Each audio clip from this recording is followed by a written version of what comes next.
Olá, vlogueiros! Hoje é terça-feira. O tema da semana foi jogado na roda por mim e é mais ou menos assim. Cada um pega a sua vida e divide em 3 fases que consiga definir e para cada fase joga um filme que tenha a ver, seja por conta de temas, personagens, roteiro, estética, qualquer coisa. E eu vou começar quebrando a regra do meu próprio tema. Na verdade, não quebrando a regra, mas estabelecendo uma nova. Porque eu fiquei pensando pra um primeiro momento, assim, que é desde que eu me conheço como gente até lá meus 16 anos, mais ou menos, eu não consegui pensar num filme. A única coisa que veio à minha cabeça, na verdade, é uma série de TV que quem cresceu nos anos 90 com certeza assistiu, que é o Mundo da Lua. Pra quem não conhece, o Mundo da Lua contava as histórias do Lucas Silva e Silva e da família dele. E era muito legal, o Lucas Silva e Silva tinha um gravador, onde ele narrava aventuras, era tipo o diário de bordo dele, e aí ele inventava aventuras mil, assim, era um bagulho muito louco. E eu costumava ser muito inventiva, assim, de escrever historinhas, inventar historinhas na minha cabeça, uma coisa meio Lucas Silva e Silva mesmo. E às vezes ele era meio mimadinho, assim, meio chatinho, eu costumava ser um pouco parecida com ele, assim. Então acho que o Mundo da Lua tem a ver com essa minha primeira fase, assim, quando eu tava me entendendo por gente, porque pra mim tudo era cheio de muitas possibilidades, e eu podia ser muitas coisas na vida, na minha cabeça, nas minhas historinhas. Acho que boa parte da minha geração teve um pouco de Lucas Silva e Silva, assim. Aí vem uma segunda fase que eu penso que é ali entre meus 16 e meus 20 e poucos, que foi quando eu descobri que eu ia crescer. Eu sei que com 16 pode parecer meio tarde, assim, mas foi nessa hora que eu pensei,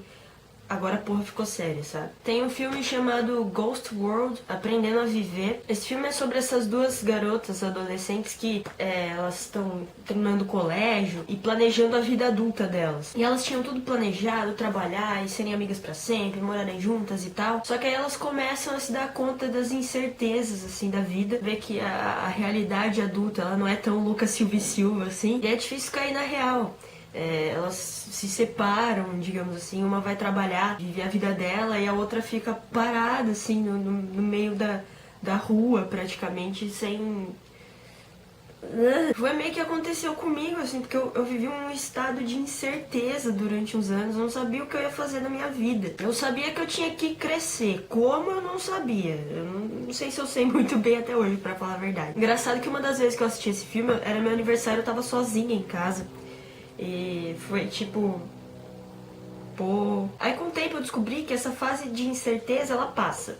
Na verdade ela não passa, ela se transforma numa outra fase de incerteza, que me leva para o terceiro filme que eu julgo que é o que eu comecei a viver agora e o que eu vou ver por um tempo. Que é um filme chamado Encontros e Desencontros, da Sofia Coppola. Tem 2 filmes com esse título em português. Um deles é uma comédia que eu nunca vi, tem o outro que é esse da Sofia Coppola, que o título original é Lost in Translation, que é com Bill Murray e a Scarlett Johansson. Aliás, a Scarlett Johansson tá no Ghost World também, bem novinha, assim. No Encontros e Desencontros, esse cara, quarentão, ator, e essa moça de 20 e tantos, recém-formada em filosofia, se encontram meio que sem querer no Japão. Os dois são americanos e se encontram no Japão. Cada um tá lidando com a sua crise. Ele, um quarentão, ator decadente, com um casamento já sem graça. E esse filme também é sobre um momento de incerteza na vida, só que essa incerteza ela não se dá do que eu sou, o que eu vou ser, onde estou, pra onde vou. Me parece mais uma crise de quem sou eu aqui? Quem sou eu em relação a esse lugar e a essas pessoas que me cercam, essas pessoas com quem eu me relaciono? Quem sou eu na vida afetiva? Quem sou eu no meu meio profissional? Quem sou eu entre os meus amigos? E por que eu não consigo achar respostas tão objetivas? E acima de tudo, por que eu tô questionando tudo isso e não simplesmente vivendo? Por que existe essa inquietação, assim? Essa inquietação por parte de uma pessoa que é jovem o suficiente pra se encontrar ainda num quarto de dúvidas, digamos assim, e de uma pessoa que já viveu de quase tudo e acho que justamente por isso pensa Tá, e aí? Acho que essa é a trilogia da minha vida nesse momento. Fede, eu te vejo na quarta.